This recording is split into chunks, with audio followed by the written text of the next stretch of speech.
يقول فضيلة الشيخ وفقكم الله، يقال إن بعض الأدوية التي تصرف للمرضى الذين يعانون من الكحة والسعال تحتوي على كحول، بدليل أن من تعاطاها يغلب عليه النعاس، فما حكم تناول مثل هذه الأدوية؟ دعونا من كلمة يقال، الإشاعات والأقوال ما نقبلها في هذه الأمور، لازم من ثبوت وجود الخمر في الدواء، إذا ثبت يمنع هذا الدواء.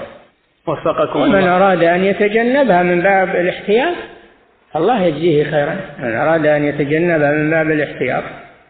طيب لما نقول حرام ما نقول حرام إلا بدليل. نعم.